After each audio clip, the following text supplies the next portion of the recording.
যে আমাদের হাতে সময় বেশি একটা নেই।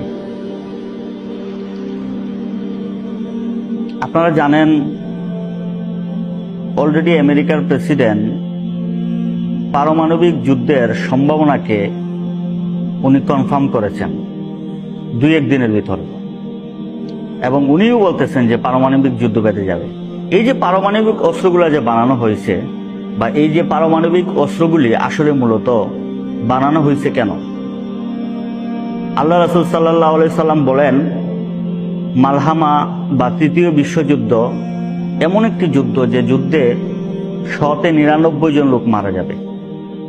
199 জন লোক মারা যাবে, একজন লোক বেঁচে থাকবে। যে লোকটি বেঁচে থাকবে সে শুধু এটাই অনুভব করবে যে এই পৃথিবীতে শুধু আমিই বেঁচে আছি, আর কেউ বেঁচে নেই। এত ভয়ঙ্কর এবং ভয়াবহ যুদ্ধ পৃথিবীতে হবে, আর সেটা অনুষ্ঠিত হবে একমাত্র পারমাণবিক অস্ত্রের দ্বারা। এই পারমাণবিক অস্ত্র এত ধ্বংসযজ্ঞ চালাবে পৃথিবীর বর্তমান 757 কোটি মানুষ, এর মধ্যে যদি 199 জন লোক মারা যায়, তাহলে 1/3 লোক মারা যাবে, এবং ব্যাপক আকারের যুদ্ধ এবং ব্যাপক আকারের ধ্বংসযজ্ঞ চালানো হবে। বিশেষ টার্গেট থাকবে প্রত্যেকটা দেশের, প্রত্যেকটা কান্ট্রির শহরগুলিকে টার্গেট করা হবে, এবং ওইখানেই সেই পারমাণবিক অস্ত্রগুলি ক্ষেপণ করা হবে, নিক্ষেপ করা হবে, ধ্বংসযজ্ঞ চালানো হবে। এইটাকে সামনে রেখে আমাদের ভূমিকাটা কি? মুসলমান উম্মাহ কি ভাবতেছে এই নিয়ে? আল্লাহ রাসূল সাল্লাল্লাহু আলাইহি সাল্লাম বলেন, এই যুদ্ধকে কেন্দ্র করে পৃথিবী দুভাগে বিভক্ত হয়ে যাবে। এক ভাগে থাকবে 80টি দেশ, এবং এই 80টি দেশের প্রত্যেকটা দেশ থেকে 12,000 করে সৈন্য, এবং প্রত্যেকটা দেশের 12,000 করে সৈন্য যার যার ফ্ল্যাগ নিয়ে, পতাকা নিয়ে এই যুদ্ধে অংশগ্রহণ করবে। এবং দ্বিতীয় আরেকটি দল হবে, সেটা তামাম পৃথিবীর সবগুলি মিলে। আর এই যুদ্ধটা মূলত হবে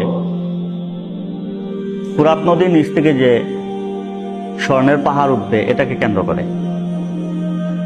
এই স্বর্ণের পাহাড়টা মূলত কি, এটা নিয়ে একটু ভাবার প্রয়োজন, এবং এটা নিয়ে বেশ উলামায়ে কেরামদের মধ্যে বিভিন্ন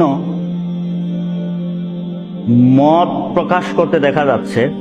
কেউ কেউ বলতেছেন যে এই স্বর্ণের পাহাড় বলতে এটা বোঝানো হচ্ছে যে ব্ল্যাক গোল্ড, যেটাকে বলে তেল। আবার কেউ কেউ বলতেছেন না, আল্লাহ রাসূল সাল্লাল্লাহু আলাইহি ওয়াসাল্লাম যেহেতু বলছেন স্বর্ণের পাহাড়, স্বর্ণের পাহাড়ে উঠবে। আমরা যদি এখন একটু ফুরাত নদীর দিকে তাকিয়ে দেখি, বর্তমানে ফুরাত নদীতে 10% পানি আছে। এটা ওই কিছুদিনের ভিতরেই সেটা প্রায় শেষের দিকে চলে আসতেছে। এই আনুষঙ্গিক বিষয়গুলি, ওদিকে দাজ্জাল প্রকাশের যে বিশেষ বিশেষ যে লক্ষ্যগুলি বা লক্ষণগুলি, আমরা যদি বিশ্বের দিকে এগুলিকে পর্যবেক্ষণ করি, তাহলে আমরা দেখতে পারতেছি যে দাজ্জাল প্রকাশের সবগুলি লক্ষণ প্রকাশ হয়ে গেছে। শুধু দাজ্জাল এখন প্রকাশ হবে, এটুকুই অপেক্ষায় আমরা আছি। আর ইহুদিরা এবং খ্রিস্টানদের মধ্যে এবং ইহুদিদের মধ্যে একটা ভুল বুঝাবুঝির মধ্য দিয়ে তারা দাজ্জালের অপেক্ষা করতেছে।